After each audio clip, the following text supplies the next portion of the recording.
Hello, friends, and welcome back. Today, we will be covering the remaining components of the electric vehicle. In the last video, we discussed a lot about traction battery pack, DC-DC converter, power inverter, electric motor, electric power control unit. Today, we'll cover the remaining topics. So, we'll start with onboard charger. So, friends, when you plug in your electric car to a charging station or a wall socket, the AC power from the external power source flows through the charger port and into the onboard charger. The onboard charger is responsible for converting the AC power to DC power that can be used to charge the traction battery pack. The onboard charger is located and installed inside the car.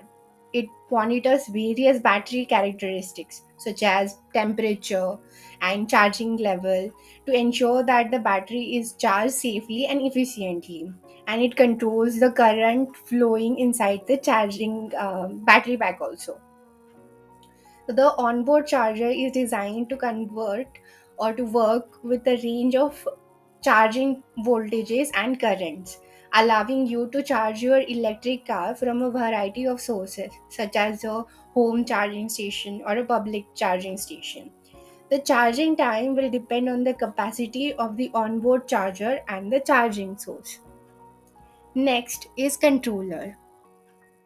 The power electronics controller is a critical component in an electric car as it is responsible for managing the flow of electric energy from the batteries to the electric motors. When the driver presses the accelerator pedal, it sends a signal to the power electronic controls to increase the speed of the car. The power electronics controller then determines the amount of electric energy that needs to be delivered to the motor to achieve the desired speed. The electric power controller regulates the voltage that is input to the motor by varying the frequency of the electric energy supplied to the motor. The more frequently the voltage is varied, the faster the motor will spin and the faster the car will go. Conversely, if the voltage is varied less frequently, the motor will spin more slowly and the car will slow down. The power electronics controller also controls the torque produced by the motor. Torque is a measure of twisting force that the motor can exert on the wheels, and it is essential for accelerating the car also. The power electronics controller can adjust the amount of electric energy supplied to the motor to increase or decrease the torque produced depending on the driver's input.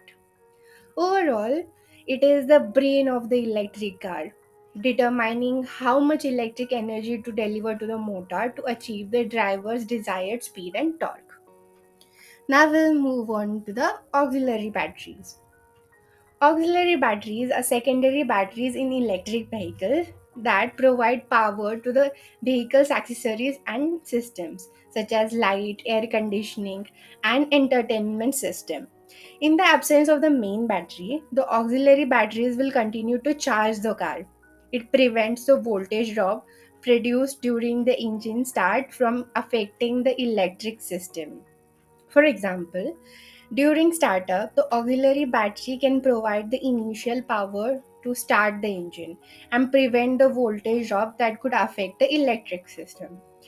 Thus, typically smaller than the main battery and are located near the main battery or in the trunk. Thermal system cooling. The thermal management system is responsible for maintaining an operating temperature for the main components of an electric vehicle, such as electric motor, controller, etc. It functions during charging as well as to obtain maximum performance.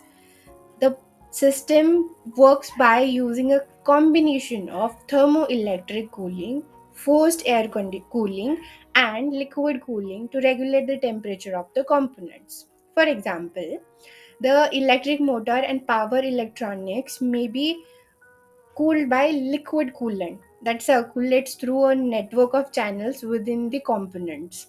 This helps to prevent heat away from the components and dissipates it through a radiator, which releases it into the air. Now, finally, transmission. It is used to transfer the mechanical power from the electric motor to the wheel through a gearbox. The advantage of electric cars is that they do not require multi speed transmissions. The transmission efficiency should be high to avoid power loss. Guys, do you know the transmission is also designed to be lightweight and compact to reduce the overall weight of the vehicle and improve its handling and acceleration? Now, lastly, we'll discuss about charge port. The charge port is where the electric vehicle is plugged in to recharge the battery pack. The port connects the electric vehicle to an external supply. The charge port is sometimes located in the front or rear part of the vehicle. There are different types of charge ports, but the most common one is J1772 standard, which can drive up to 240 volts of AC power. In conclusion, the components of an electric vehicle work together to provide a clean, efficient, and powerful driving experience. Let me show you this one. This is how they are connected together.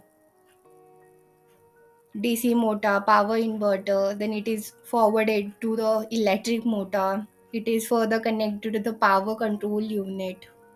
Then further it is connected to the onboard charger controller, and then it is further connected to the auxiliary batteries, thermal system cooling, and transmission. Understanding these components is essential for anyone interested in electric vehicles, and I hope that this video has helped you gain a better understanding of how they work.